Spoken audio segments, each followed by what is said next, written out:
Hai teman-teman statistik, selamat datang kembali di kelas statistik dasar menggunakan aplikasi JSP.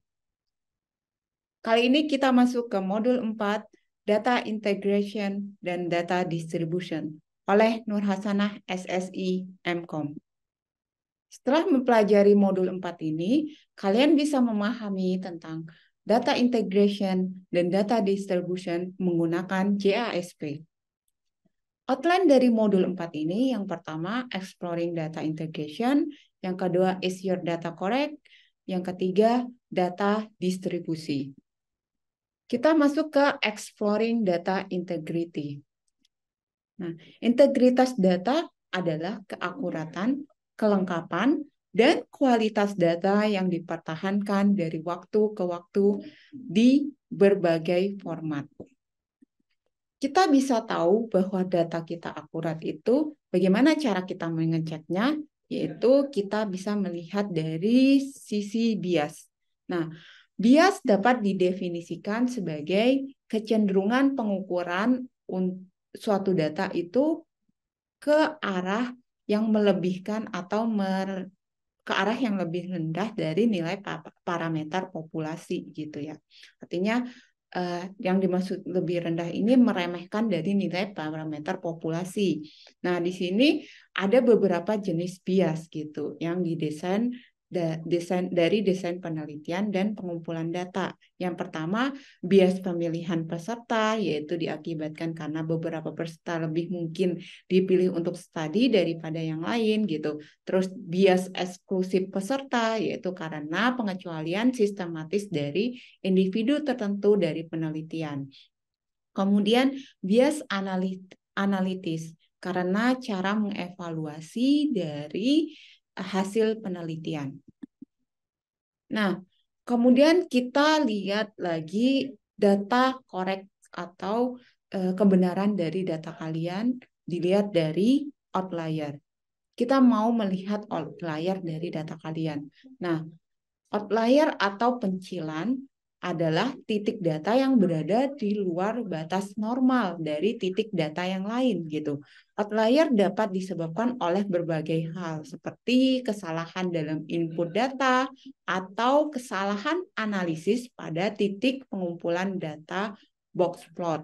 Nah, box plot ini merupakan salah satu cara yang mudah untuk memvisualisasikan titik data dari data yang outlier gitu, karena kalian bisa lihat di situ kalau misalkan ada garis tengah itu merupakan median, terus di bawah itu adalah minimum, nilai minimum dari si data kalian, di atas itu adalah nilai maksimum. Kemudian ada kuartil, bisa ada Q1-nya yaitu 25% dari data kalian, Q3 75% dari data kalian.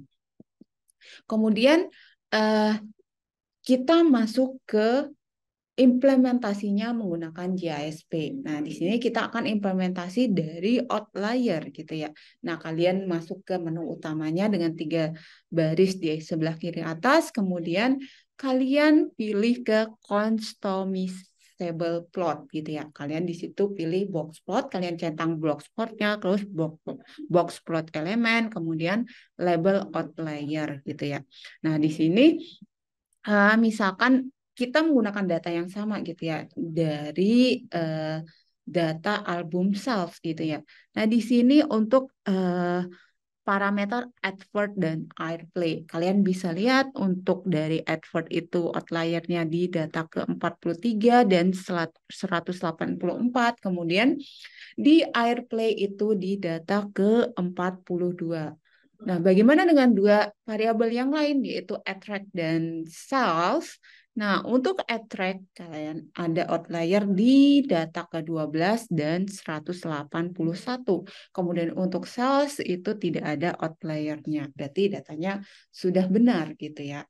Nah, kemudian kita masuk ke bagian kedua yaitu data distribusi. Nah, kalau misalkan dalam sebuah statistik, distribusi adalah fungsi yang menampilkan rentang nilai potensi untuk satu variabel beserta frekuensinya. Nah, di sini kalian sebenarnya kalau di statistik ada beberapa distribusi yang bisa kalian lakukan, yaitu normal distribusi, skewed distribusi, uniform distribusi, bimodal distribusi, ataupun yang lainnya gitu ya. Ada masih banyak yang lain gitu, Kak, Gauss distribusi atau yang lain. Nah, saya akan ambil contoh implementasi untuk normal distribusi. Jadi di sini akan saya jelaskan tentang normal distribusi gitu. Nah, di normal distribusi ini artinya datanya itu tersebar secara simetris gitu ya. Artinya tidak ada kecenderungan dia miring ke kiri atau miring ke kanan. Kalian bisa lihat pada grafik di sini, contoh grafik untuk normal distribusi, ya artinya nilai dari grafiknya itu membentuk suatu distribusi, atau kalau misalkan kita gambarkan ke dalam line-nya itu dia akan posisinya tidak ada skew ke kiri atau skew ke kanan gitu ya.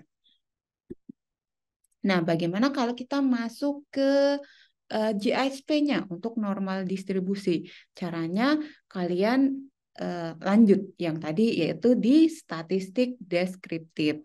Nah, di sini karena saya sudah cek dari keempat variabelnya, artinya dari variabel attracts, terus ke adverb, self, dan airplay. Nah, di sini yang bisa saya ambil setengah dari data attract ini yang bisa menunjukkan bahwa dia ada distribusi normal. Tapi dipotong gitu ya, datanya kita potong gitu. Nah, di sini caranya kalian ke basic plot, kemudian kalian centang distribusi plot, kemudian display marks-nya.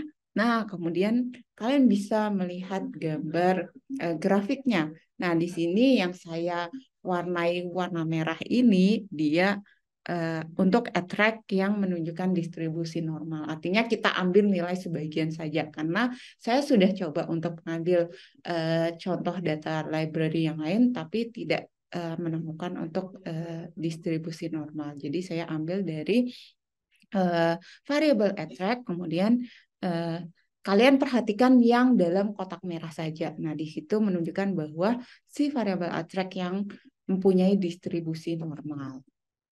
Nah, untuk referensinya itu saya ambil dari buku modul dari JASP, kemudian saya ambil dari Harvard Business School, kemudian ada juga dari Scriber.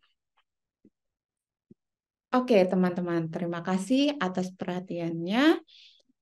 Sampai jumpa kembali di modul 5. Terima kasih.